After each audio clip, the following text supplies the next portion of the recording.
What's up, everyone? Welcome back to another Geeks Vegas Lines Week 10 Daily Fantasy Football and Betting Angles Breakdown, sponsored by Overlay DFS, the home of Progressive Jackpots and Stardom Situm Fantasy Football, as well as Fantasy Draft, the home of rake-free daily fantasy sports. What's up, everyone? I'd like to welcome my co-host, the man who crushes season long in every format. Season long says, what's up, my brother? What's up, my friend? A little bit of an interesting day. I may or may not have made a 12-year-old child cry in a basketball game last night by giving him a technical foul. I cannot confirm the details at this time. Let me tell you something. You got to be ruthless. There is no favorites. I've been crushing my 7-year-old daughter at rummy or any sort of card game because that's the way you got to teach them. No mercy. No mercy. She cries every time. Yeah. I don't care. No mercy. And welcoming back again, the best sports bettor I know, the sharpest fellow with the smooth voice that makes the ladies' panties drop, Statsational John Alessio. What's up, my man? What's going on? Yeah, thank you very much. That's a pretty good intro. Hey, I feel like it was all true. I feel like every word of it was true. So, guys, welcome back. We've got week 10 upon us. It's the biggest bye week, or let's say it's the most aggressive bye week of the season, I would say, if you're a season-long fantasy football player. So you're going to be dealing with a lot less studliness than you normally do. And sometimes, like me, you get lucky and all your opponents are fucked in a lot of your season-long leagues. They ain't got a lot, a lot of their players are out and you kind of get an easy week. So that's a little bit of fun. I know season-long says is always scheming and planning around those bye weeks. Yeah. Did you you were asking me a little bit about the waiver wire sheet that I put out. I think some of those guys can be sneaky values in DFS as well. I'm looking forward to talking about them as well. Because that's what I try to tell people when I put out the season-long waiver wire sheet, that these could be signals towards the DFS market as well. They're all connected. They're 100% signal. That's the first thing I look at. You know, it's funny.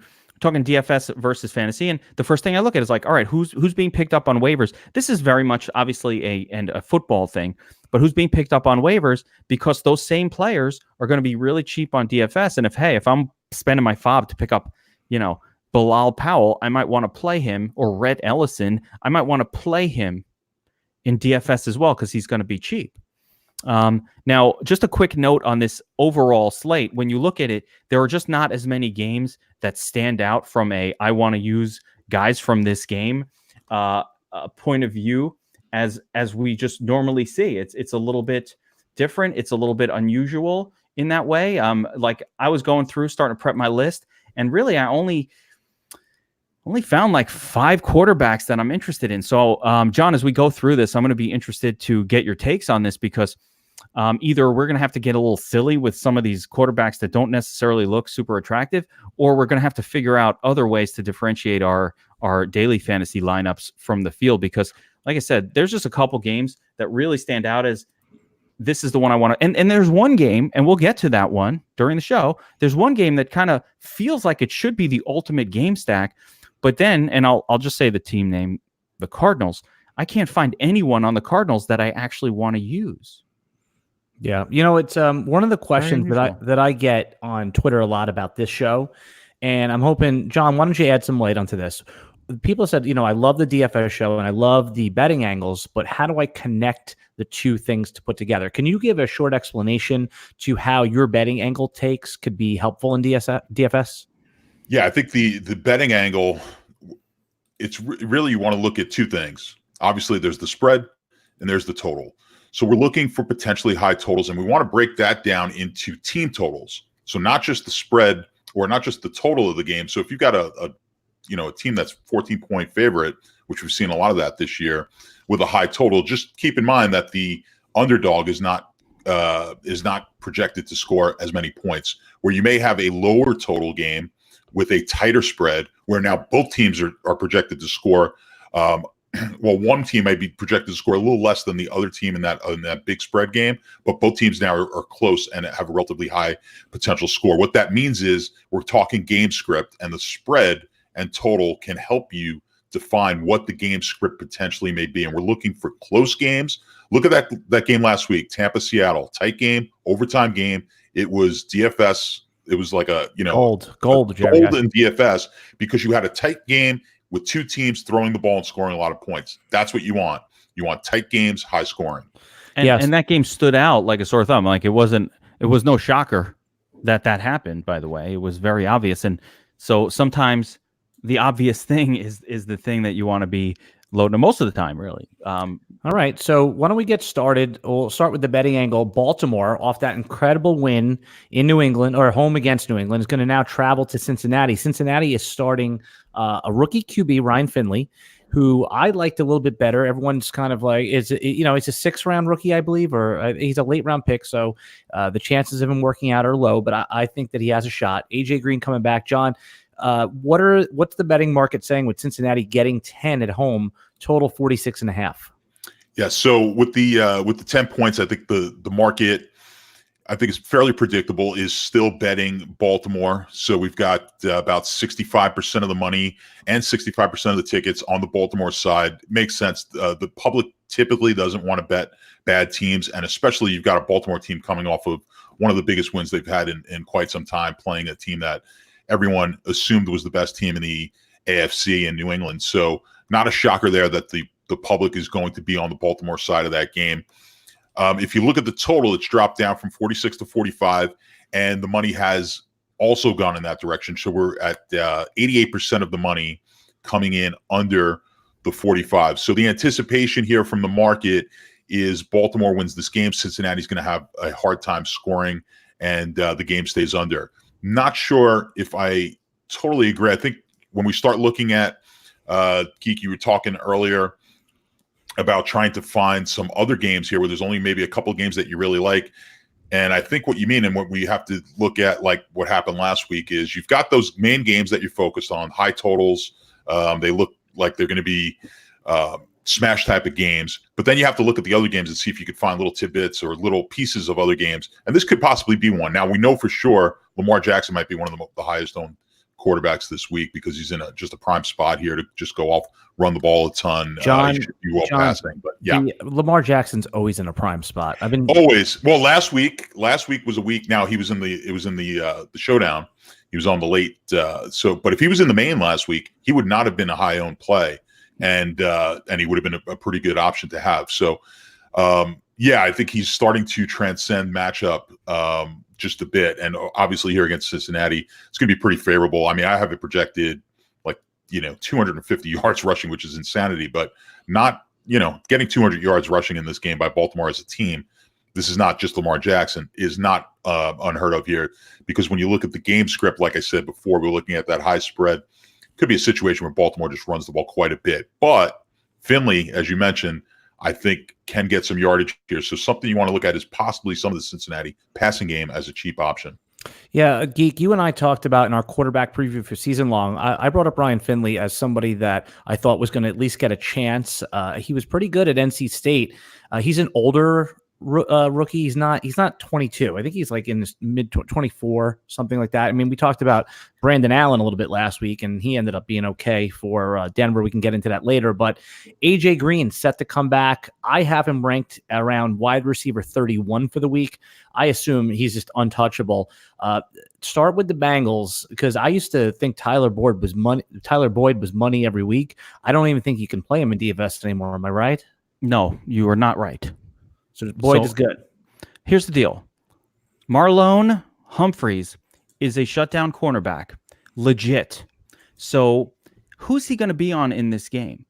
Tyler Boyd did his best work when AJ Green was there. That's the misconception about this fellow. He's better with AJ Green there. Now, the problem for me is I don't know that they're going to put Humphrey on Green in Green's first game back from this long-term injury. That's really the mystery. But assuming they do, you would expect that Tyler Boyd will get peppered with targets. He's super cheap on both sides, like beyond ridiculous level cheap at this point. And so, on the Bengals, he's really actually the only player that I have any interest in at all in this game. And that has a lot to do with the Humphreys effect, pushing the targets over to Boyd. Boyd getting the number 2 cornerback, which actually will help him. His issue hasn't been volume.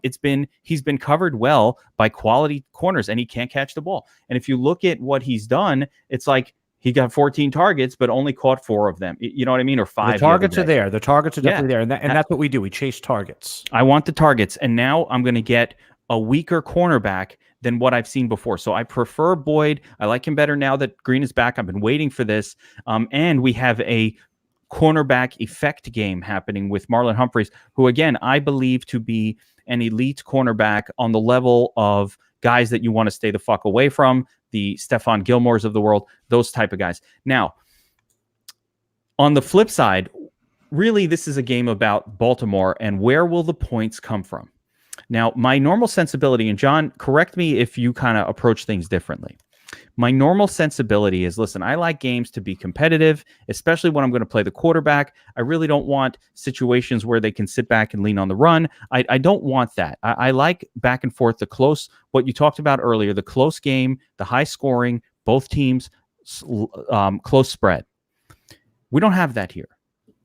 So where are the points going to come from on this team? Are they just going to hand it to Ingram and let him do his thing? They haven't done a lot of that all season.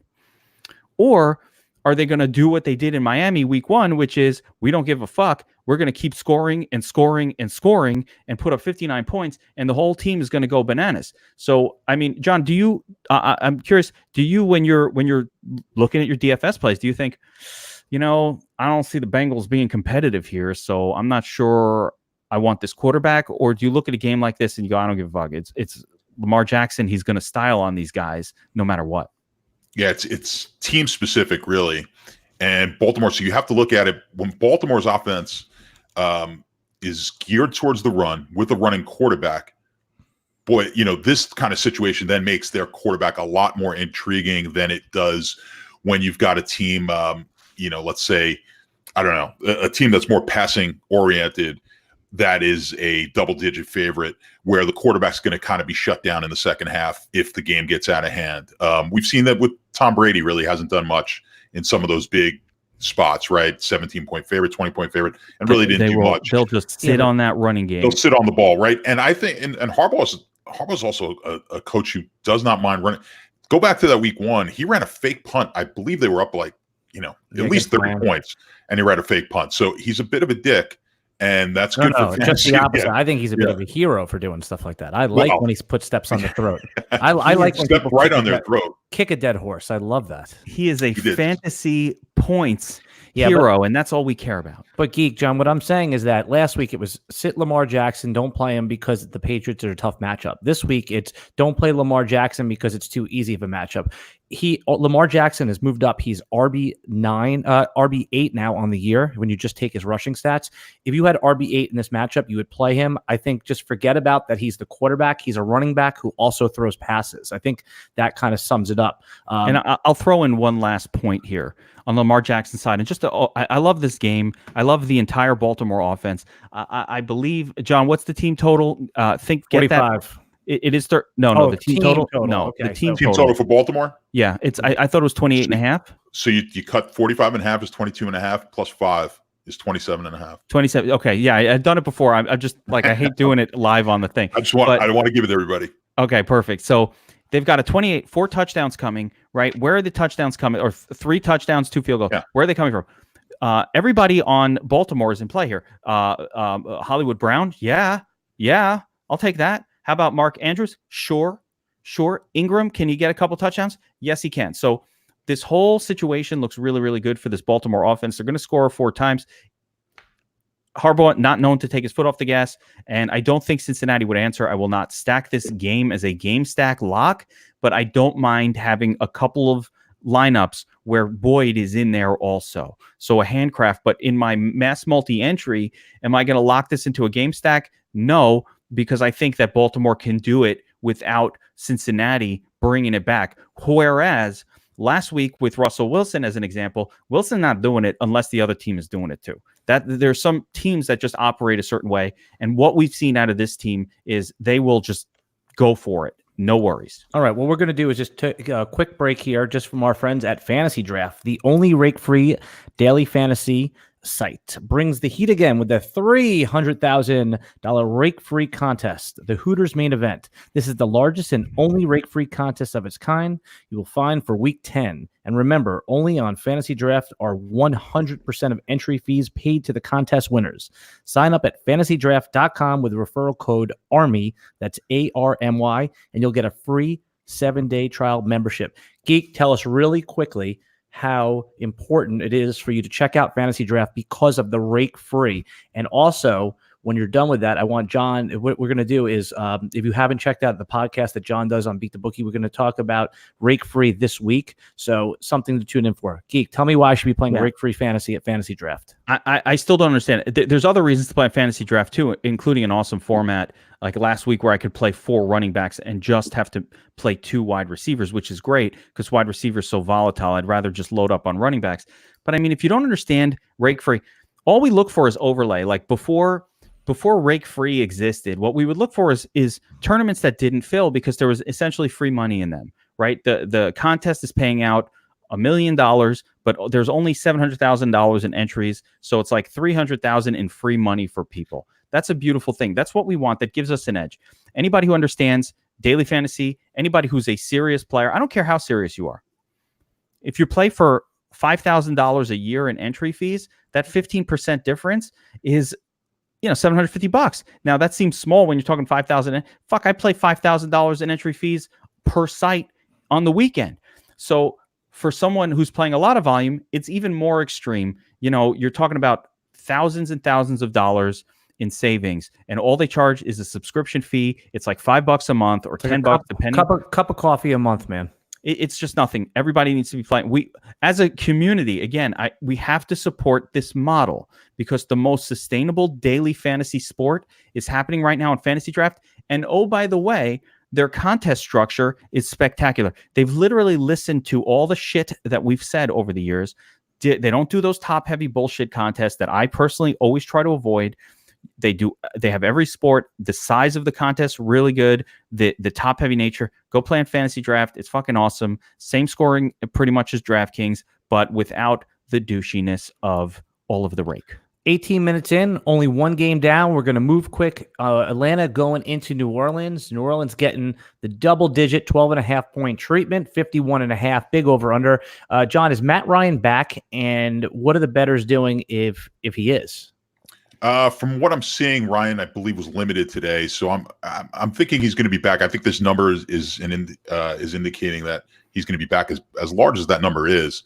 But I do believe he will be playing. The money is coming in on Atlanta, despite the tickets coming in on New Orleans. So this is something that we spoke about on the Beat the Bookie podcast last week. Reverse line movement. And this would be an indication of a reverse line move. Minus 12.5, crazy. I'm not shocked that the smart money's coming in on Atlanta right there, right? Yeah. So Atlanta is a doormat, though. Atlanta's literally now become a league doormat. They're one of the worst 5 teams in the league. They are, but they could score. So teams that could score are dangerous. And this New Orleans team now we're going to see with Drew Brees back. Teddy Bridgewater got a lot of credit, and deservedly so. I mean, the team was winning, but he was sort of just manning the ship. I never had the impression that if they were playing in a big time game in January and needed to score points, that Teddy Bridgewater necessarily was going to be the guy to do it. I trust Drew Brees a lot more to be able to take them back from 10 down. My buddy said to me, it was like that your father was driving and Teddy Bridgewater was the kid who just holds the steering wheel for a minute while your dad lights a cigarette. Yes, which is pretty funny and almost accurate. I hate to take something away from Bridgewater because he did play well. He didn't crash the car. He did not crash the car. He kept it going, and now Brees is there to kind of take over. And the great thing about Brees is he's one of those guys who's sort of a coach on the field. He can pretty much call the plays out there, and he gets them in the right situations. That's how these guys who play into their late 30s and 40, the Brady's, Peyton Manning, those type of guys, they're coaches on the field. They get themselves in a really good situation to the point where it's not all about their arm strength anymore, and it's not about them being able to run around the field. They get rid of the ball really quickly, and they're accurate, and they know exactly where they're going with the ball before the play happens. They see the defenses, they know what you're doing, and they just pick you apart. That's where these guys are better than your younger quarterbacks and your average quarterbacks. Yeah, Geek. So last week when Atlanta was playing Matt Schaub, I was shocked to see he was still in the league. It was almost like if Matt Hasselbeck came off the bench. I mean, it would have been the same exact thing to me. He was less old than I imagined. I had to look it up. I'm like, how old is this motherfucker? He's only like 37 or 38. Right. But when I first started playing fantasy, I was drafting Matt Schaub. It's the craziest thing, Anyway, so there's a lot of interesting fantasy goodness on this one. This seems like a game that would be a DFS stack. I know it'll be a little chalky, but this was the one that popped out to me. Is the Kamara, are the DFS players going to be a wait and see on Kamara, or are you just going to get him back in there in a few lineups, just knowing that he has overall number one player in his outcomes? Yeah, I mean, I'm going to wait for those reports and just make sure he's fully healthy. But if he is, the risk with Kamara is, listen, Lats Murray showed really well. He deserves more work, I'll tell you that. He's going to get it. He's going to get the work. It's not going to be the Alvin Kamara show. There's a lot of risk in paying 8.2K for an Alvin Kamara who will see 15 touches in this game and probably not more than that coming off an injury. So outside of like tournament play or game stacks and things like that, I'm not going to be super high on Kamara. I like him, but I just don't love that volume for the price point. It's very hard to say, hey, let me just save a few hundred from Saquon Barkley at the Jets or versus the Jets and go down to Kamara. It's a stretch to do it. So Kamara does have slate breaking upside. You want to play him in some tournaments, but not a core piece for me, not with that volume. The interesting thing for me in this game, listen, we could throw out the running game for Atlanta, Devonta Freeman. This is the Saints. You don't want to run it, not in the dome, not at their house. So the real question is, can Matt Ryan and company make a game of it? Calvin Ridley is one of the most underpriced players in the entire world of DFS right now. I would say he could be the bargain of the week. Sanu is gone. We like Hooper as well, but there's just one less person to absorb those type of targets. So both Ridley and I think maybe to a lesser extent being because he's very, very expensive, Julio Jones are interesting. I think Michael Thomas has the highest floor of any wide receiver in the National Football League. There's a lot of wide receivers you're going to love to pay up for this week. It's a really fun week for DFS because there's a lot of pay up interest. Normally I'd be like all over Mike Thomas here, but fuck Cooper Kupp, and there's so many other names that look pretty good. So, I want to get exposure to this thing. And my favorite bargain play from this game as a whole is going to be Teddy Ginn Jr. He's the WR2. He's under 4K. I think he makes value. If they need him at all, he should do his thing. So definitely a game to get a lot of exposure to. But obviously we have to be careful of the salaries of some of these guys because this is DFS, and we always got to be careful about salaries. Yeah, there was the one guy that caught my eye from a dynasty perspective right before the Falcons went into a bye was a guy named Russell Gage who got 9 targets, and I know that was with Matt Schaub. So just someone to keep an eye on. I'm not saying he's a DFS play, but someone to keep an eye on for the future. Anytime somebody with their gets 9 targets and is productive with them, just somebody to look at. Could he have taken over for Sanu, and is he sliding into that role? That could be great. And just somebody to keep an eye on. Just somebody to keep an eye on. That's all. Arizona going into Tampa Bay. John, the Tampa Bay off a amazing game, very entertaining game with Seattle is now going to be the favorite, 4.5. Total 52.5. Good Jameis, bad Jameis. Where's the public think, Jameis? Where are we on the Bucs right now?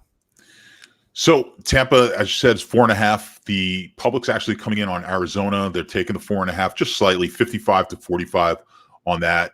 When we go look at the total, it is actually opened at 54, down to 51.5, with more money coming in on the under. So there's 60% of the money is coming in on the under, and the tickets are split 50-50. From a DFS standpoint, when you're looking at this is more like what we were talking about, where you have a little bit tighter spread and the high total. So this is a game where you're anticipating both sides of this game to be up and both sides or both teams. We can anticipate to kind of go up and down the field just based on the spread and the total in this game. So when you looked at that other game with New Orleans and Atlanta, there's a high probability Atlanta scores maybe just 2 touchdowns in that game.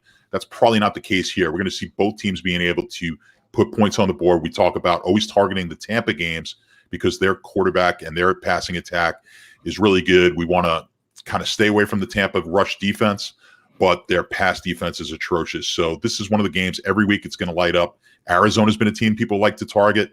Tampa's a team we want to target, and here they are playing each other. Geek, at least I had some retribution that Kenyon Drake went off last week. For those of you who have followed this podcast, I had him at RB13 when the season started overall. And, it was all baked into the idea that the Dolphins would play him. He finally gets his chance. He explodes. But David Johnson's coming back this week. He proclaimed himself healthy. Can we play either of these running backs? It doesn't seem like it. Nope. And it's so unfortunate. The entire Cardinals team, so let me, my Geeks pick sheet is like more done here on Wednesday than it normally is, right? And the reason was, again, it was a very condensed list. And when I first started writing up about this game, I go, this game stands out as the biggest game stack target of the entire slate. And then I looked a little further and I'm like, I can't find anyone I want to play on Arizona, not a single player. So I'm like, what the hell is going on here? How do they score if I don't even have one person on this team that I'm interested in playing? They will score. They'll figure it out, but it's going to come from weird places.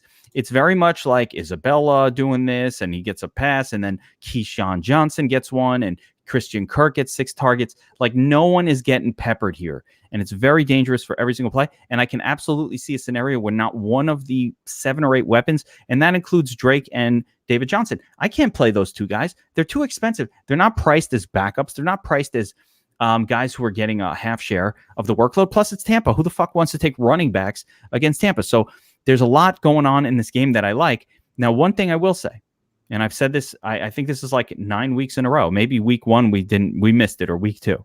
But it's every time Tampa plays, we want involvement in this game from both sides of it as much as we can. I like Kyler Murray. I just don't know who to stack him with. Sorry, don't have anything for you.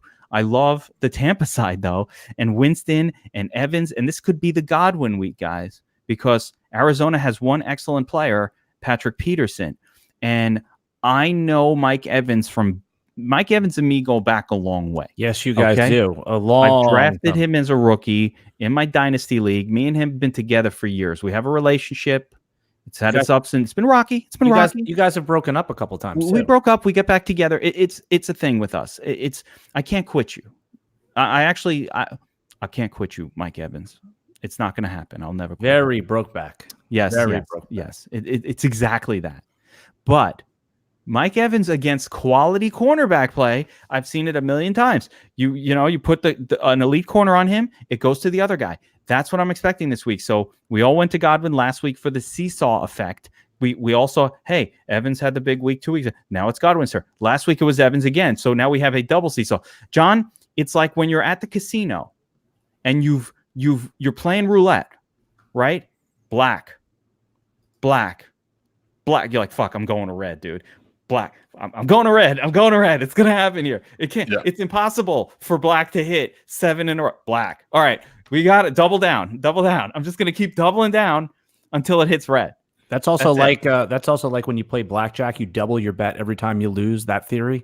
I once played. It's a martingale approach, the martingale system of betting. Which, if you know anything about exponential functions, you get in trouble really quickly doing that. Yeah, you have to have a $gazillion bankroll to do something like that, and they have to be willing to take that $gazillion bet. Right? Can I tell a fucked up story?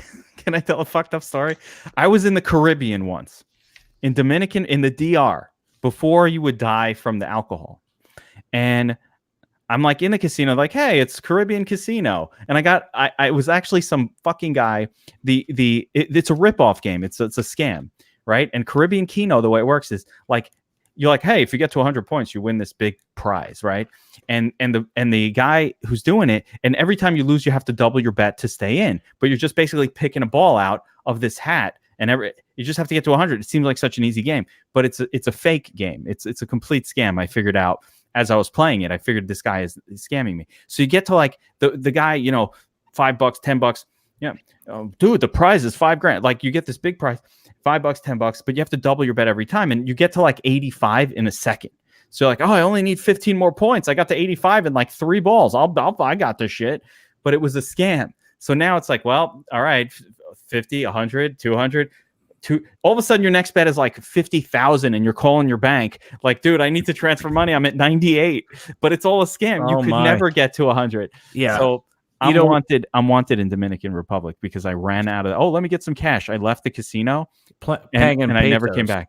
Yeah, well, one game that's certainly not a scam, that's actually one of our friends over at Overlay DFS, the home of Progressive Jackpots. This is a legitimate game. If you're tired of having to pick the perfect player at every position in order to win your salary cap DFS, tired of having your salary cap lineup out of the money in the first 5 minutes, does playing salary cap DFS feel like a job and not a game?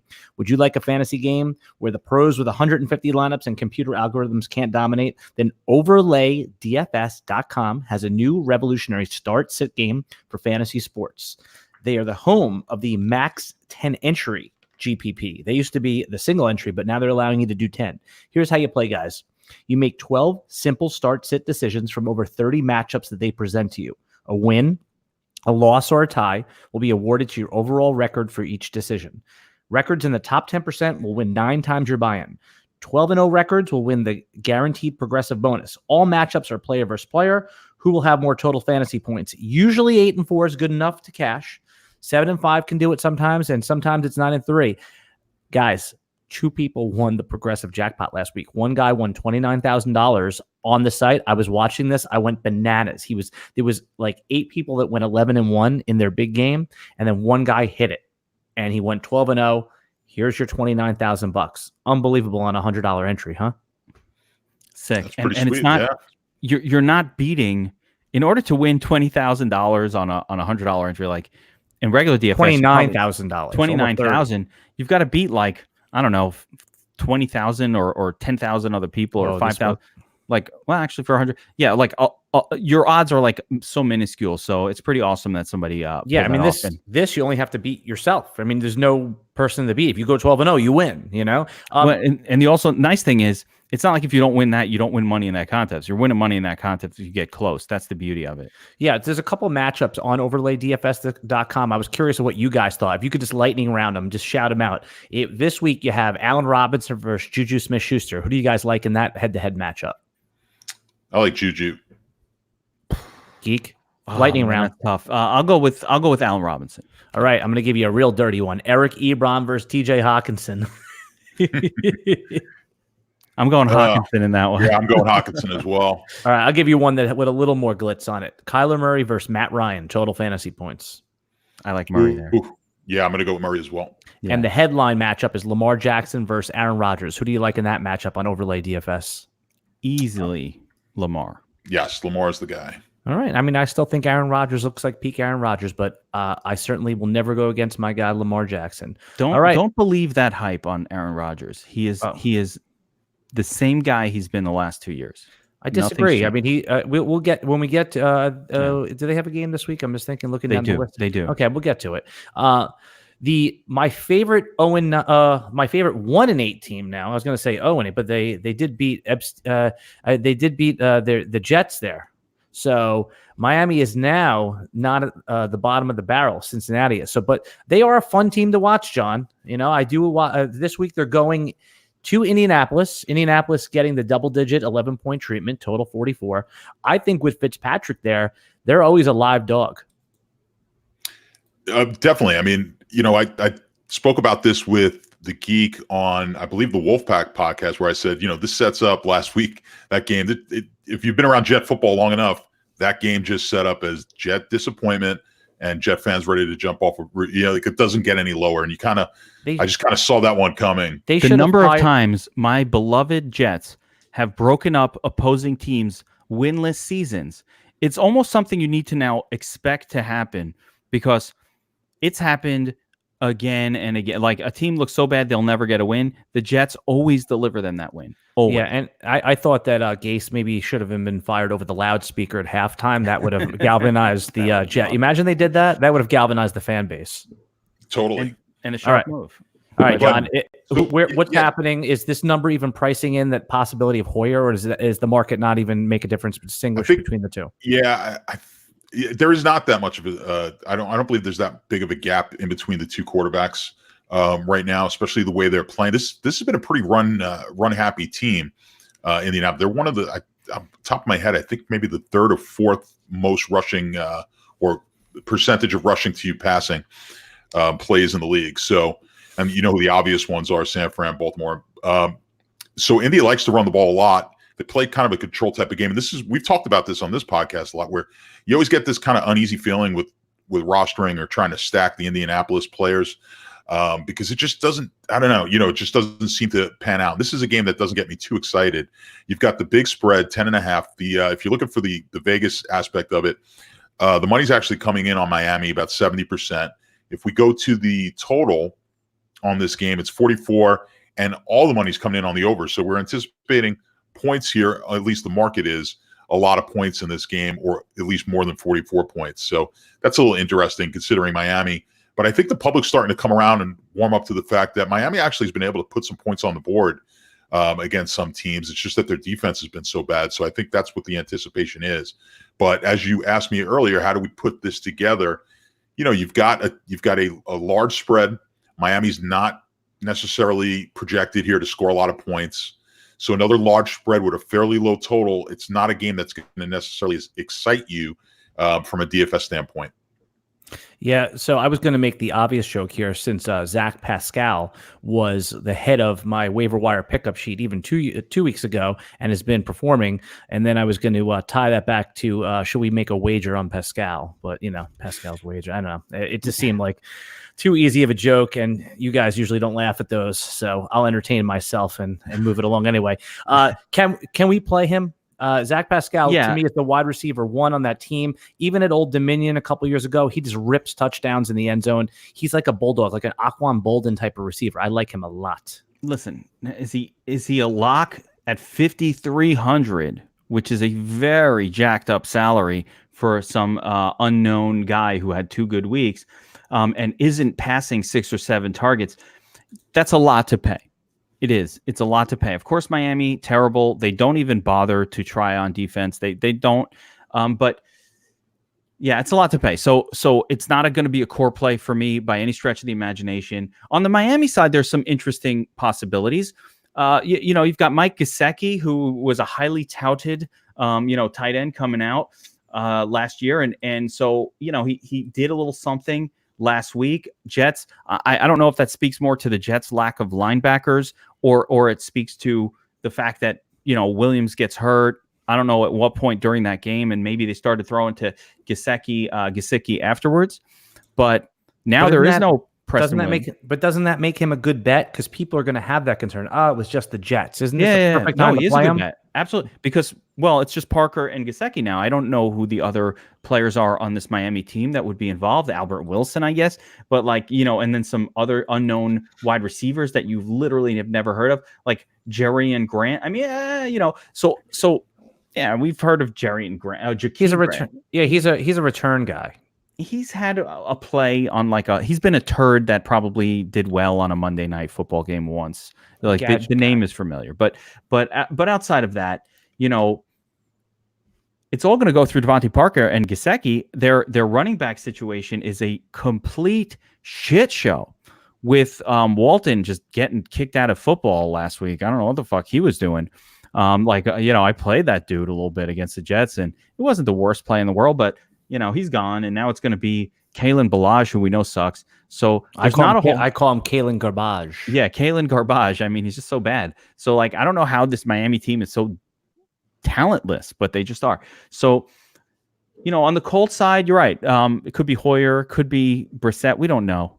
I don't think I'm going to get too crazy with this Colts team at all. It seems like a hand the ball to Mac type of game. Mac has not displayed much ceiling at all this season, but he can get you to 7K. He can get you to 28 fantasy points. The problem is DraftKings jacked up the salary to 7K to the point where you absolutely need about 23 fantasy points from this guy to pay off on the salary. And it's like, damn, he's only hit 23 once this year. So it's a lot to ask for value to be his ceiling. I hate that. It's not my favorite thing. But that's where we're at right now with the salaries on this slate, especially want to pay up for some of these guys in great matchups. So we just have to make a decision whether we think that Mac can pass his previous ceiling for the year in this game, which is absolutely possible. Miami's the perfect defense to do it against. Yeah, and I just a name that I included on my waiver wire cheat sheet that I think could be interesting. We see guys come out of nowhere all the time at the running back position. 7th round rookie Miles Gaskin was listen, we've seen it happen before. Around this time, week 10, some unknown 7th round or undrafted guys get the shot and run with it. We saw Arian Foster do it that one year. I'm not saying it's a likely thing to happen, but it's possible. Just someone to keep an eye on down the road. The LA Rams going into Pittsburgh, John. Pittsburgh +4, 44.5 total. Is the public back into Pittsburgh, or they just see them as someone that's just kind of hanging on? They'll get some of their players back. What's happening here? No, I don't think the public likes Pittsburgh much at all. And as I'm looking at it, it's about a 60-40 split. Money's coming in on the Rams. So this game, I don't anticipate if you're looking to get the Rams at -3, I don't know if that line will ever get back down. So where do you have it right now? I have it it's at 3.5 that I'm seeing it, but it's 4 in some spots as well. So I was just saying, if you are a Rams bettor, don't anticipate that line coming down, as the public seems to be on the Rams here. So I don't think we'll get much better than a 3.5 point line if you're a Rams bettor. If you're betting on Pittsburgh, then you might want to hold out and wait. You might get a little bit better line as we go. But on the total, I've got 44, and I'm seeing 88% of the money coming in on the under. So there's a pretty high expectation here that the game goes under 44. From a DFS standpoint, again, when you're just looking at the Vegas line here, the total and the spread, we do have a tighter total or a tighter spread, but that 44 total doesn't get you 44.5 doesn't get you too excited. You're looking at two teams that are going to be projected in the low to mid 20s for team points. So, I'd like to hear the Geek's take on this and which way he wants to go. Geek, just before you get into the specifics, there's a player that I'm hoping you'll hit on, Josh Reynolds. If Brandon Cooks is out, he's a player I really like in DFS. I'm assuming he's priced pretty cheaply there. He had, a bunch of targets, a few catches, but he scored the touchdown. He's a big body that Jared Goff, even in a bad game, could find a bunch of times. He does get a lot of yards in his bad games. So break this one down. Make sure you hit Josh Reynolds for me personally, because this podcast is about my likes. And your waiver wire calls, of course. All right, so this is a game. Whenever we have a 44 point, it's like a lower total, right? So the first, I want to look at matchups in this game, because you can't just load up on it, or you don't really want to load up on a game with this kind of total. So the first thing we look at is the running game for Pittsburgh. Love that Pittsburgh running game, except now. Because at this point, we've got Jalen Samuels, Connor coming back. The Terminator is going to terminate Jalen Samuels' ability to produce enough fantasy points to justify his salary. And Samuels is terminating the Terminator's ability to really be in a heavy pass catching role for his team. So the whole thing is a disaster. We don't touch that situation at all. Cut them off your list. X them out of your player pool. Right? So let's look at other matchups. We've got Jalen Samuel. He's going to be on Juju Smith-Schuster this week, which is why I didn't like Juju against Allen Robinson in that combo. I don't need to be betting my money on the guy who's going up against Jalen Samuel as a matchup. It's a bad matchup, so that will push some targets to Deontay Thompson. So, okay, all right, Deontay Thompson, not a core piece, but a playable guy. He's going to have a better matchup. The other guy on his team will be well covered, right? So you've got that situation, which is very nice. On the side of the Rams, while there's not much really matchup to worry about, what we know is Brandon Cooks will be out. So that's foregone conclusion. He's out. I believe he's out. I think there's something up with Brandon Cooks that's beyond the next week or two. So there's something going on there that I think is longer term than even just this week. He won't play. So Robert Woods is pretty freaking cheap. You just mentioned Josh Reynolds as a super punt play. And of course, Cooper Kupp, you almost have to. Cooper Kupp might be the best wide receiver in the league right now. I'm not saying he is, but I can make an argument for Cooper Kupp being the best fantasy asset of them all. We can have that discussion on like a more of a season-long type format, but right. I can make an argument for that. He would be a first-round pick if we redrafted today for sure. He would be. You'd be debating him, Godwin, Evans, like that group or you're just like, nah, I'm taking Cup. You know what I'm saying? Like, it's right there, and potentially ahead of even a name, certainly ahead of like Odell and traditional guys that have been drafted high, and even arguably ahead of like a Julio Jones. So on the Rams side, do we want to play this running game? No, I'm not interested. I don't want Gurley. I don't like what they're doing with Gurley. He's not scoring enough. He's not on my list. It's a road game. They're underdogs. There's a lot of reasons, or they're favored, but it's a road game. A lot of reasons not to like Gurley there. So really, this is a game of selective pieces. We could play Deontay Thompson for the Ramsey effect. We can play, certain spots like that, just against the matchups, but not a game where we want to load up. And we just have to avoid all the running backs in this thing. It's just too disgusting. Just for clarification, we're talking about Deontay Johnson, right? The rookie wide receiver. Yeah, but did I say Thompson? What did I say? Couple times. I just don't want you to get crushed on Twitter like I did last week for saying a wrong last name. So I'm and Jalen Ramsey's the cornerback, but that's what I said, right? Who do you say? Let's get him. I think you said Jalen Samuels. Oh shit! Well, at least I didn't say Ramsey Bolton. You know what? That would have been probably closer than Jalen Samuels anyway. Now that's a really good breakdown. This is live action, and there's a lot of names to remember. No, you know what it is? I think that the people like it when you make mistakes, because then it makes them like they come in with corrections. You saw them in the chat, and it allows them to interact. So this is it's strategic as well to make a few errors. Man, all right, guys, if you like correcting things, just read my Geeks Picks notes. And the amount of typos and misspells. It humanizes you. And those who know Geek know he's half Android anyway. So, all right, here we go. Detroit is going to Chicago, John. This is literally my best bet of the week. I love Chicago, laying the 2.5. I think that the market is way lower on Chicago than they should be. Detroit is just going to come here. I had this line closer to 6.5.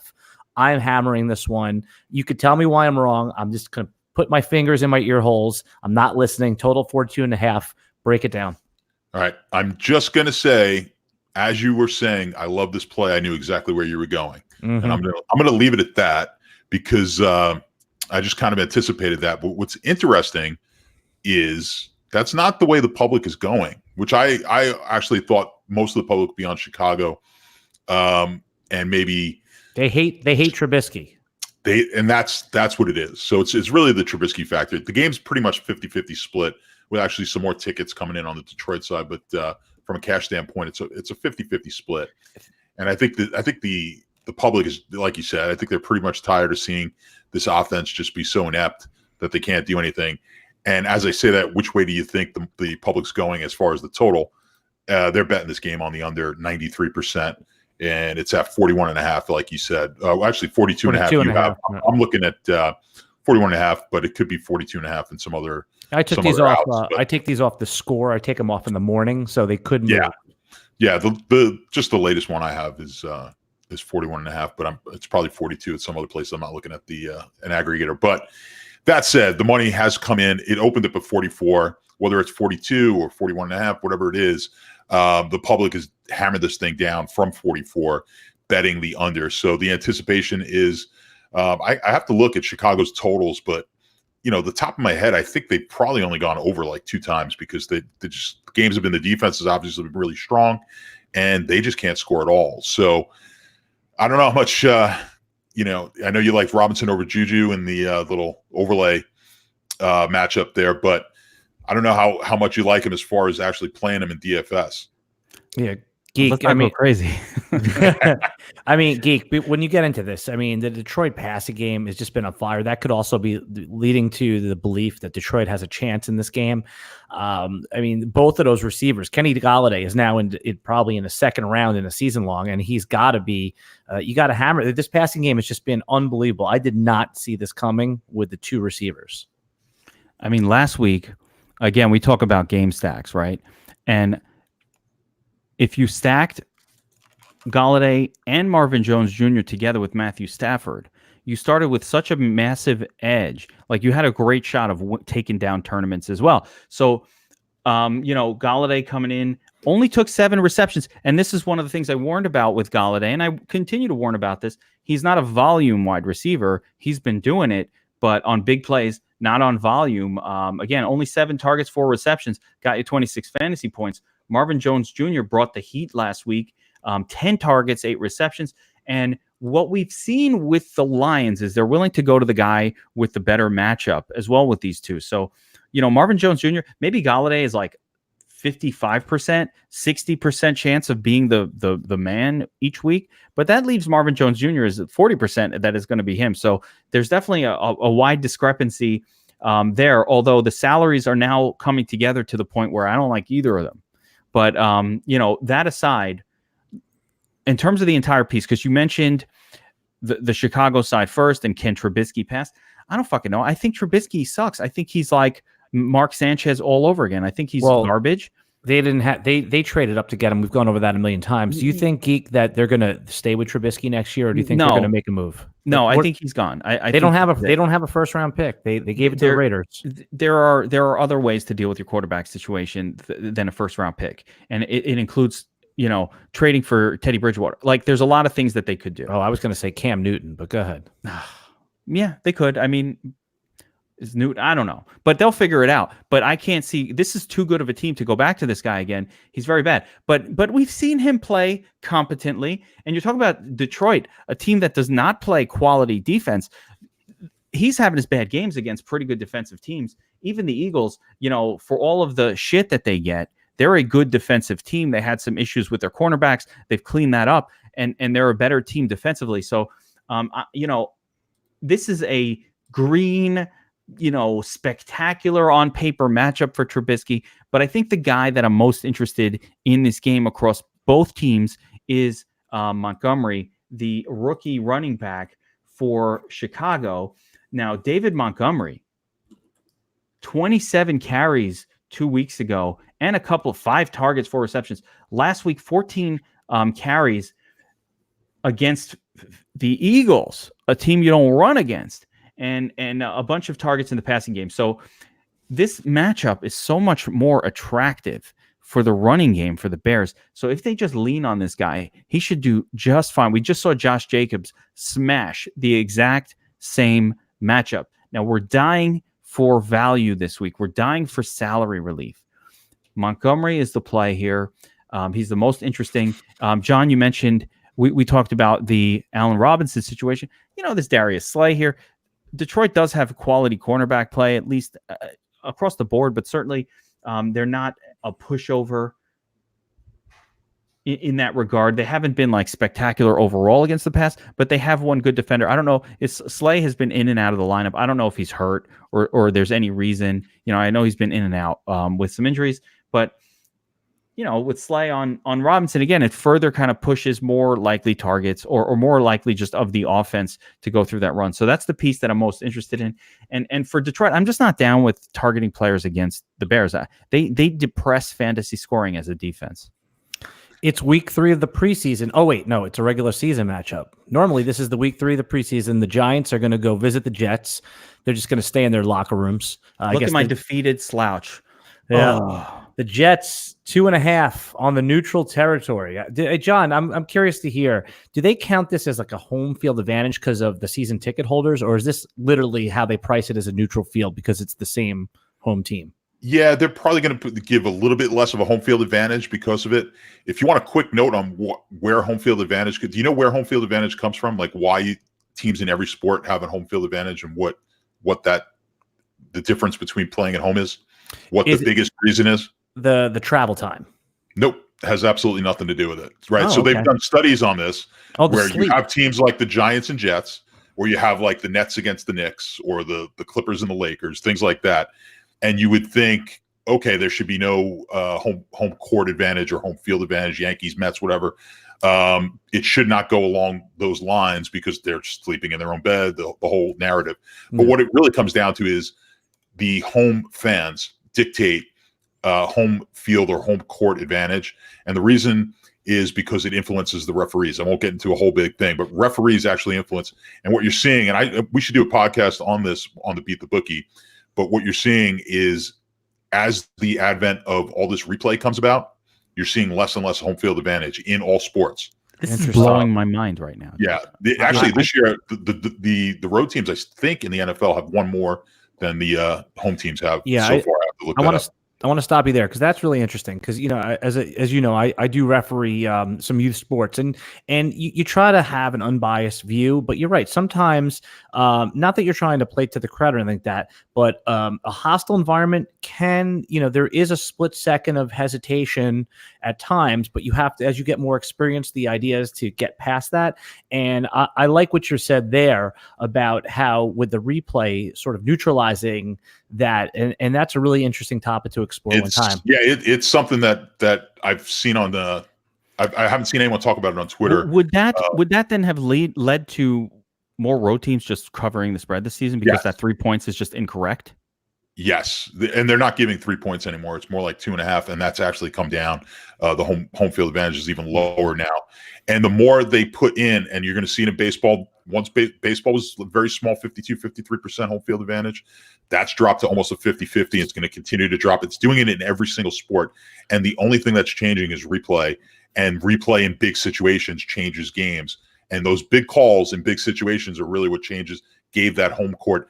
NBA used to have the largest one, 58%. And that was universal, whether you went to Israeli Basketball League, the China Basketball, Korea, Europe. It was pretty much 50% all around. Again, quick thing. What they showed was, this is in the book Scorecasting. The closer the fans are to the action, the larger the home field. And in basketball, they're right next to the referee. Right on top of you, and that's why of the major sports, they have the biggest advantage. Baseball, which actually has some sort of a strategic advantage, virtually no home field advantage in baseball because the fans are kind of separated from the action.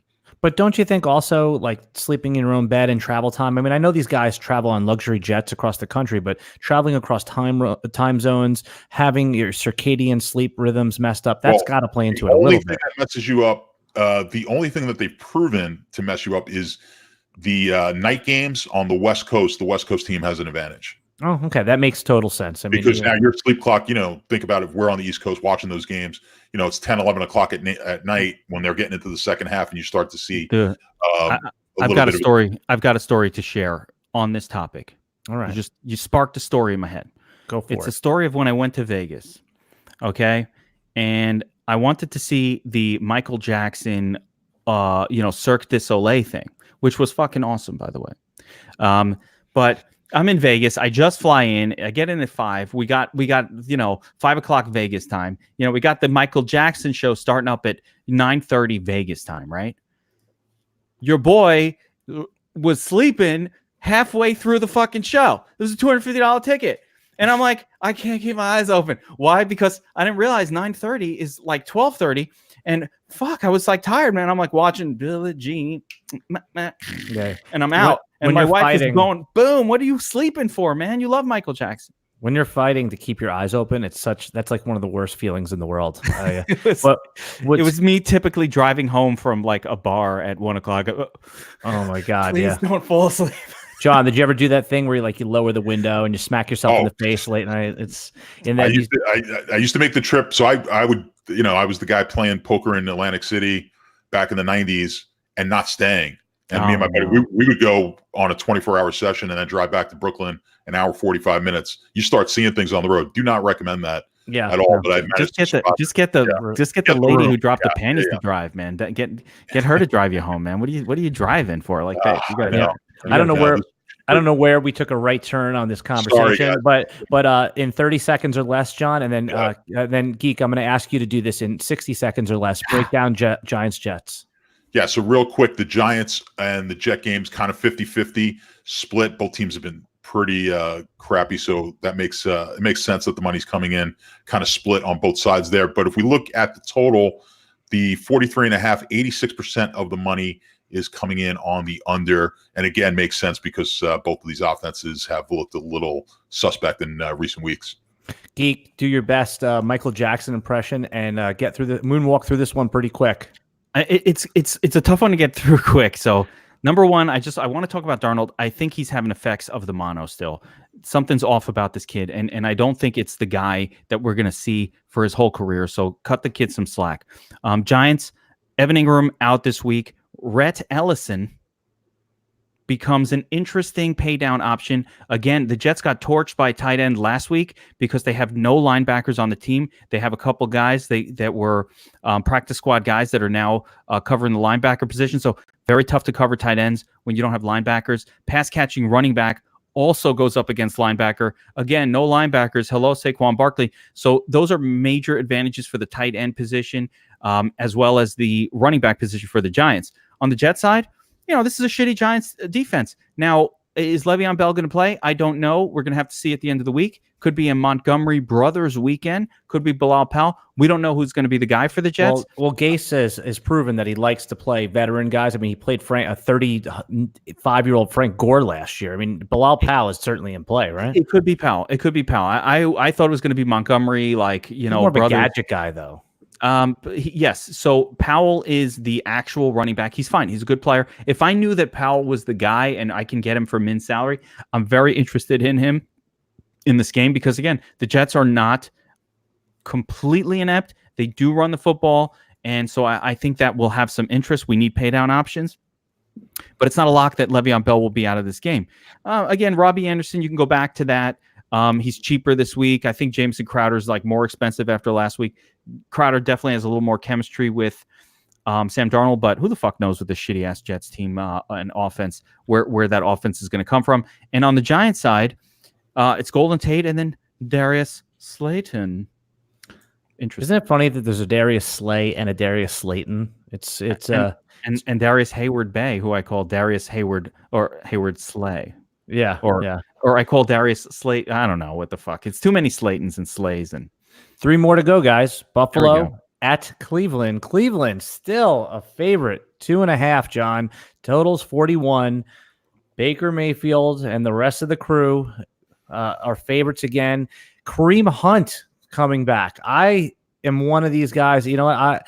I think he's going to get a significant amount of work. What is the public? There can't be anyone. I mean, the bets have to be 100% on Buffalo, right? Obviously, I'm exaggeration for clarification, but who the hell is betting Cleveland as a favorite now? Well, it's pretty interesting. So I've been getting a lot of emails and questions about this. The same thing as you. They're like, how in the hell is Cleveland favored in this game? And I'm going to have a write-up on this over at Beat the Bookie later this week on this particular game. But yeah, the public is only 65% of the money. And while 75% of the tickets are on Buffalo. So yes, Buffalo is predictably getting the public action, but I have a suspicion there's going to be some sharp money coming in on Cleveland in this game. Certainly it was at the 2.5, at the 3, maybe not so much. But if we look at the total of 40, the money's coming in under that 79% worth under. Buffalo, pretty strong defense. They've looked good all year. The thing, I've been talking about this with Buffalo and Cleveland. When I looked at my power rankings, I have Buffalo rated really low, lower than they probably should be, but this is strictly based on the numbers, and this is not my interpretation of anything. When we look at record, and that's how when you look at other people's power rankings and, they just kind of write the names in, they're going to look at record primarily. These numbers are really unbiased, and Buffalo is rated really low on my sheet. Part of that is they've just played nobody. They get the benefit of getting to play Miami and the Jets, as do the Patriots. So both of their strength of schedule has been pretty weak. Cleveland has played a really difficult schedule, and they're coming to the easier part of their schedule now. So I'm just curious to see if Cleveland can turn it around here and make it a respectable season, and if Buffalo as well kind of comes back to life a little bit, playing a more difficult schedule. Geek, you know what's funny is these some of these running backs that we thought were going to be really good in the beginning of the year, and it does take sometimes 2 months for them to develop. I mean, Devin Singletary out of the gate had an injury, but he looked pretty damn good last week. And I'm curious of your take on Kareem Hunt, because at first I was like, he's just the backup, but then I was like, he's just going to be the pass catcher. Now I'm thinking that if it was rational coaching, that they may alternate workhorse role between Chubb and Kareem Hunt. And I think Kareem Hunt's certainly going to get 10, 11 touches right off the bat. Wow. It's tough to know. I don't think it's going to be a Jamal Williams, Aaron Jones situation like what you just described, though. I think Chubb is their guy. And last week we saw that Hilliard character coming in, and he was in the game in a lot of conspicuous moments where, like, what the fuck is he doing in there? And I think Kareem Hunt is going to slide into that role. He'll be he'll spell Chubb a little bit. He could get his 12 touches a game. Not sure he'll relieve Chubb. Yeah, he'll relieve the Chubb. About that. So, Kareem Hunt, man, it was the kick. It was the kick. If you don't do the kick, it would have been all good. But he's back. So he's back. All right. But I'm not worried too much about it. My concern is, though, Chubb came out of the workhorse role last week, even last week before Hunt came back. And all of a sudden, it's like, who the fuck is this Hilliard guy? What the hell's he doing getting 5 carries? Why are they targeting him? So it was supposed to be a 95% Chubb situation. We saw a little bit of that with Dalvin Cook too last week. And I'm starting to think, like, deep into the season, teams are starting to think, hey, we can't just hammer this guy. Let's get him a little bit of spell him a little bit during these games. Yeah. So now it'll just be Hunt doing it. Hunt is min salary on DraftKings. It's going to be tempting. I need to hear more. I don't believe Freddie Kitchens will get him some work. Bullshit. So I don't know. I don't think he's going to do enough to deliver on 3K. He's not coming off an injury. I mean, he's Kareem Hunt. I'm not saying he's an elite back, but there's no reason to pound. I mean, has he been practicing with the team? Well, after the suspension, hasn't he been? John hasn't been back during the bye week. Didn't he come back? I believe he was back 2 weeks ago practicing. He was eligible to come back. Right. Yeah, this guy's going to be out of shape. Let's not go crazy with it. 10 weeks. He hasn't been practicing with the team. He's coming back now. Think about any running back. Who's like Melvin Gordon. They didn't just load him up with touches first week, got a few touches. So let's not go overboard with what we think Hunt is going to do in these first. I think our take over the offseason was right. Don't worry about Kareem Hunt. Right, Chubb is going to do his thing. But now we're here. Now we're here, but let's wait and see with it. With that guy. Now, so you mentioned Devin Singletary, and that's really the guy I'm more interested in this matchup. He appears to have fully overtaken Frank Gore, and he is now the top guy, the lead dog, the big kahuna for a Buffalo offense that's not a heavy throwing offense. They're going to run a shitload. That's how they play. So we need some salary relief this week. Singletary coming off of 20 attempts, 95 yards last week, got a couple targets, did some good damage. He looks good. He looks like a good player. You know what it is? He's like slow body, sharp mind. I see him make those Le'Veon Bell type decisions in the hole. So even though he was like a 4.6 runner, just not fast, doesn't have all the tools. Remember, he went 1 pick after David Montgomery in the real NFL draft. People kind of forgot about him. That's the whole thing. So we talked about it. We didn't forget about him. We had him. I drafted him quite a bit. And also he was a top 10 dynasty guy for us. So very, very nice player. He's taken over this role. He's not being priced as a workhorse. This is a guy who's coming off of 24 touches last week, and you get it for $5K. Where else are you buying 24 touches? Because you got to go all the way up to, Barkley or Chubb, or not Chubb, Barkley or McCaffrey to get 24 plus touches. So there is some attractiveness here. Frank Gore coming off a game where he got 11 carries, only 15 yards. He was so ineffective. He was so ineffective in it that it really stood out, how ineffective Gore is, and because he's old as fuck, man. You're 46 years old.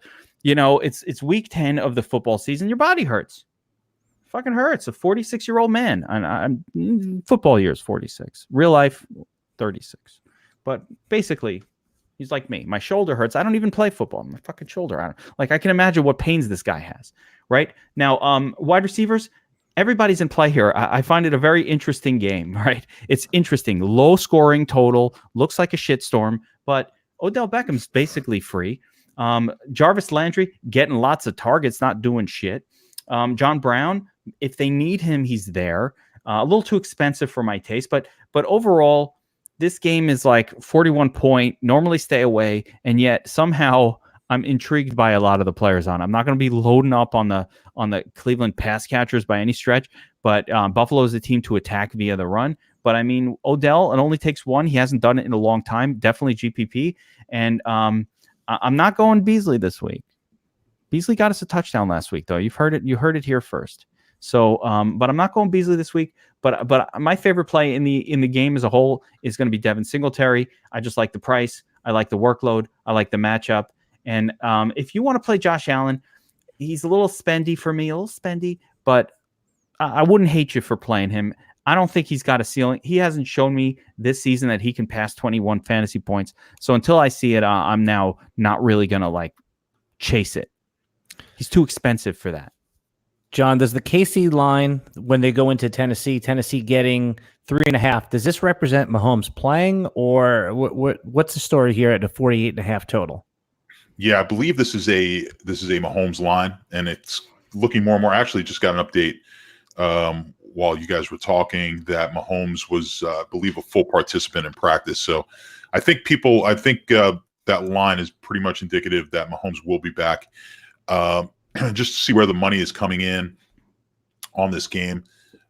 We've got, kind of scroll down to it here. Give me one sec.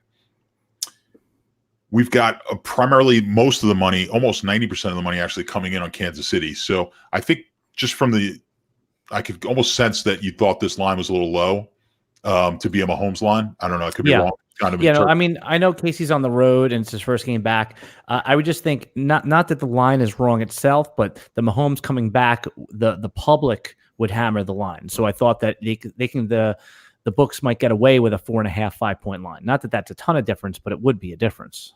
Yes, it would, but it might get up there because everyone's been hammering Kansas City. So we might see this line actually.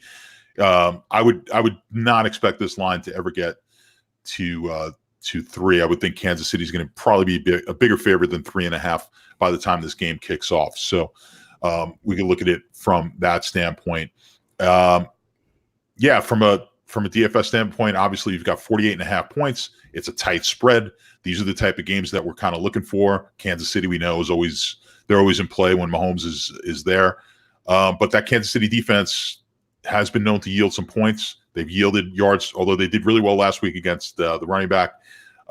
You can still run, and we've got running backs that I'm sure the Geek might like in this game. Geek, he said it. He wants to hear about the running backs.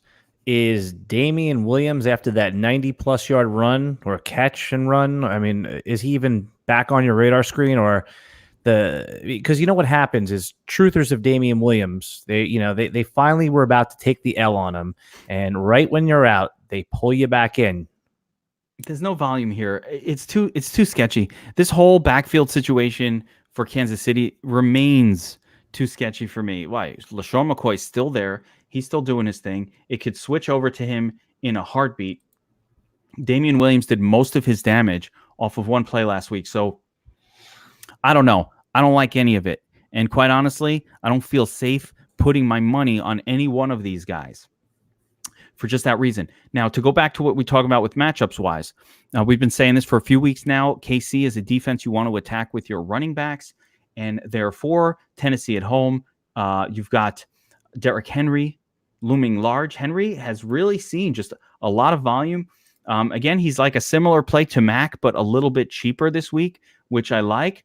Last week at Carolina, he didn't get a ton of carries. And actually, he hasn't been getting the volume week to week to week that we really would love to see from him. Last season, we would see a lot of games where he'd have 25, 27 carries. This year, he's really only got a couple games over 20 carries so far, so that concerns me. But the matchup is spectacular for Henry. They're going to give him the football if they get to the red zone. If they get to the goal line, it's going to be him. He's their big dude. And every once in a while, they throw to him a couple times, which is very nice. So I like Derrick Henry here. Again, Williams, McCoy, I think it's a fucking shit show. The Chiefs don't really focus on the run, especially with Mahomes at the helm. Most of the time, they don't care that much about the running game. They don't feed it a lot of carries. But also, it could go to LaShawn. It could go to him. It can go to Damian. We don't know. He did it all on one crazy play. Geek, you think the Kansas City is a lock to take one of these amazing 2020 running backs, right? I think they should if there's one like in the last 5 picks, and usually running backs do last towards the end. But I think in the first or second round, they are a team that absolutely needs a running back. I don't know if it has to be a first rounder. I think it could be a second or a third rounder. Correct. And they'll still get somebody very, very good. So yeah, but what I'm saying is you just based on what you said for DFS and the running back, they don't have a running back that you could fully depend on, and yet that the Andy Reid offense is ripe for a running back. Big time. Damian Williams is not that guy. LaShawn McCoy is old. No, they'll have somebody new next year, and that will be, you'll be debating with that guy versus, the most talented running back in your dynasty league. It's first who you want to take, like second or third. But as far as this game goes, Mahomes back, Watkins is cheap, Tyreek Hill, he's always doing his thing. He could break a slate at any time. The tight end Kelsey is more interesting, even though he hasn't had a ceiling game all year. So all of the pieces from Kansas City are in play, and all of them remain a little bit lower floor than what we'd like because there's so many weapons on that team, and it's hard to focus in on any one of them. But I mean, it's Watkins, Hill, and Kelsey as your trio, and certainly any of the running backs can do some damage. And of course, Mecole Hardman can come in and do some shit, or any of these other guys, Robinson. So there's a lot of that. I'm not in love with the pieces on Tennessee, but I mean, once again, they're probably gonna have to throw. Davis, Brown, I don't know. Brown seemed to be the bigger target hog, the better wide receiver, to my eye test, but I don't like to trust that much.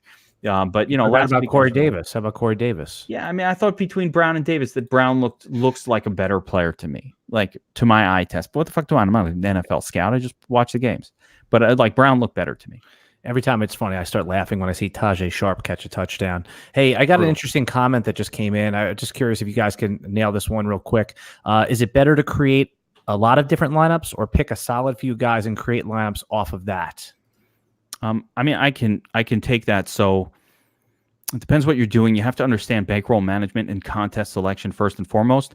But I think the sharpest play, especially for most people, is to start with the core. Start with the players that you really, really love this week. I want to build my lineups around them, and then build a few different versions based around different quarterbacks is how I usually do it, or different game stacks. So I'll have my core players, my 4 or 5 that I just kind of love this week, and I'm kind of locking them into most of my lineups. And then the way I'll create differentiation, and it's usually my core is usually focused around running backs and more predictable positions like that. Maybe there'll be two quarterbacks that I might do, and like 4 running backs that I'm alternating. So I'll have very close mixes in all my lineups. And then when I switch the quarterback, naturally the stacks and the game stacks switch at the pass catching position. So, you go from Aaron Rodgers, Devontae Adams, but you take the kind of same general build, you switch it up, you throw in Jameis Winston. Now it's Winston, Godwin, and maybe you bring it back with a player from the opposing team.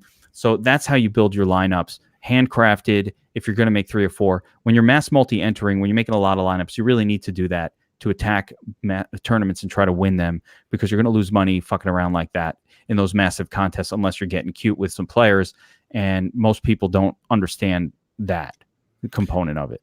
Did that make sense, John? Did I just make sense? You did make sense. Just want to say again, it's always about understanding what you're doing, but if you go with the core, you're going to have a lot more volatility in your week to week, right? So when your core hits, you should have lineups that are pushing the top, and when your core sucks, you're just not going to cash anything. So you're going to have weeks where you entirely wipe out if you're doing 150 lineups, and then you're going to have weeks where 100 plus of your lineups are going to cash when you absolutely nail your core play. So it's fine. I'm fine doing that. And if you're playing for I believe the question came that they're playing in dollar games. I could be wrong.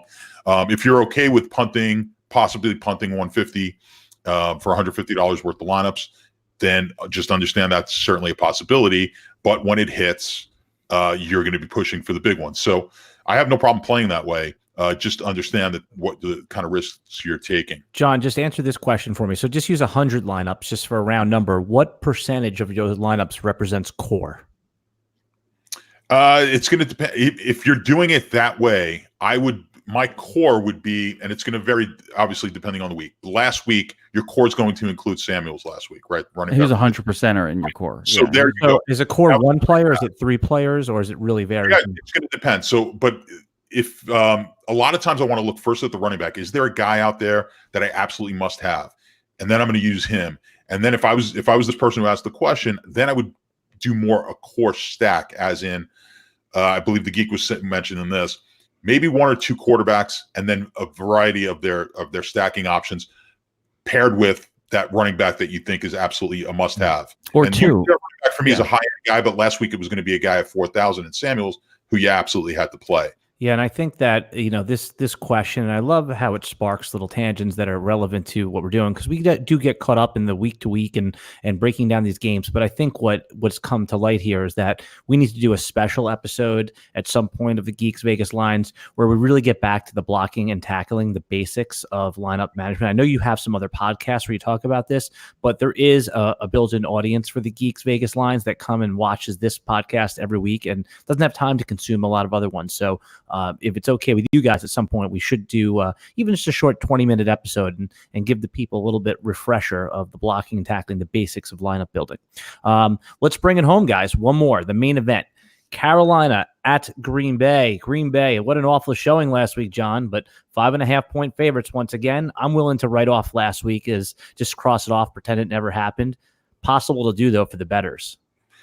It is. I think Rodgers gets a pass. They'll chalk that one up to a bad week. So no one's going to get too excited about Rodgers just throwing up a clunker there. Same thing with Adams. People will be back on him this week in DFS. But 50-50 split pretty much on this game. So the market not really pushing it one way or the other. A little bit more ticket action on the Green Bay side. But as far as the money goes, 50-50 on that split. On the total of 47, again, 50-50. So the market really has no opinion on this game. It's one of the higher totals and a reasonably tight spread. 5.5, it's still under a touchdown. So it's one of those games where, it's going to be in play probably from a stacking standpoint in fantasy. And just curious to see what the Geek thinks about the actual players within this game. Geek. I mean, every lineup it doesn't matter. The price has to start with my man, CMC. Oh, we've seen McCaffrey in bad matchup after bad matchup and smashing them, but all bad matchups on paper. And finally, wouldn't it be ironic? Wouldn't it be the most DFS thing ever if finally he gets like the perfect matchup against a terrible run defense that Green Bay brings to the table, and this is the run defense that got torched by Melvin Gordon, torched the week before. Like they get, and of course, wouldn't it be the most DFS thing ever for McCaffrey to finally fail in the most perfect spot? But we talk about workhorse backs all the time, and that's still like an 85% share. McCaffrey's getting like Priest Holmes level workhorse role here. Oh, yeah. Oh, we're all in on that. Like when you said, we were talking about last week, right? And we're talking about core players. Jalen Samuels, of course, was a core. If you didn't play Jalen Samuels in every lineup, you're probably not very good at DFS, right? You're probably just not good at this. So, look at your process. But Christian McCaffrey is as core of a player as it gets. So what I'm trying to do is I'm trying to reduce the number of variables in my lineups, even when I'm handcrafting 5 or 6, or when I'm making 150. The fewer variables I have, and this is why I love NBA and MMA in some ways, because sometimes I'm very comfortable going all in. I want to reduce my variables. Well, you could reduce your variables here. Christian McCaffrey, very expensive. He only allows for a certain kind of lineup construction when you put a 10.5K player, 10K player, whatever it is. When you do that, you're limiting yourself to a certain approach, but the guy's going to get you 30 points in a bad game. Does he have a 20-point downside? Yes. Could it happen? Absolutely. Everything can happen. This is football. He could get hurt. He could just have a like Tampa week 2 game where they're just like, we don't need you today. But the most likely scenario is he'll get 24 to 30 touches in this game. Some of them will come via the pass. He hasn't been as heavily involved in the passing game really for like 3 or 4 weeks. Actually, it's been amazing. He hasn't been as heavily involved as you'd normally like to see, but I don't think they've needed him in it. So, and matchup wise, I don't know why, but whatever it is, you expect him to continue to produce 30 plus fantasy points. He actually needs to get to 40 to get you tournament winning value, which if I had to assign a probability to that, I'd say 33%. John, thoughts? Probability of McCaffrey getting over 40 fantasy points, and then we'll talk about the rest of this game. But I actually do calculate those sort of things later on in the week. So we'll wait on that. You're giving 33% on that. I'm just top of my head, without numbers, without algorithms. Let's give about a 33, like a 1 in 3 shot at crossing 40.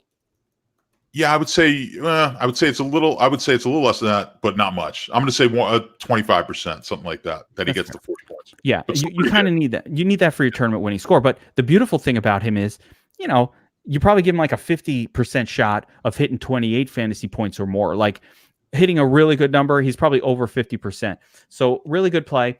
As far as the rest of this game goes, a lot of interesting pieces, right? Davante Adams, you already mentioned that. He's the most interesting player on Green Bay. He's going to have the Bradbury coverage. Bradbury's a very good corner. He's not Humphreys, but he's a very good corner. We've seen Davante Adams be a matchup-proof style player where he could beat really, really good quality cornerback play.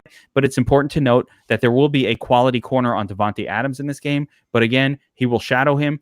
But again, Adams is a player that can beat that. So I don't want to load up on Adams across all my lineups, but I definitely want to stack him with Aaron Rodgers here.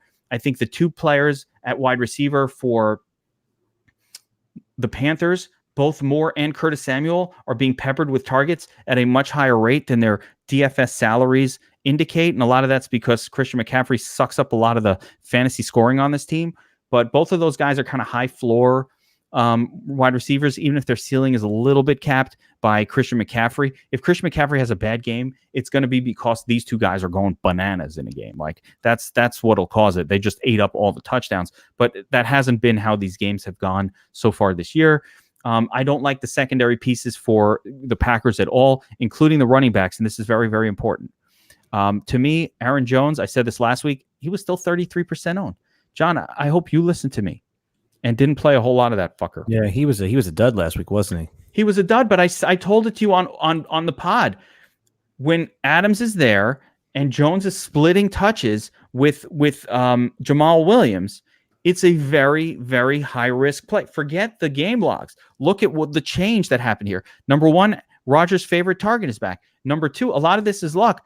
Like Williams is out there 40% of the time. He's getting half of the work. So you can't pay $7,500 for a guy who's only getting, if you keep doing this, you're going to get burned. He's getting 12 carries, 13 carries per game. And this goes all the way back to the beginning of the season. He gets some targets, but the big target game against Kansas City was no Davante Adams, no pass catchers whatsoever. So you're really playing with fire. He's overpriced.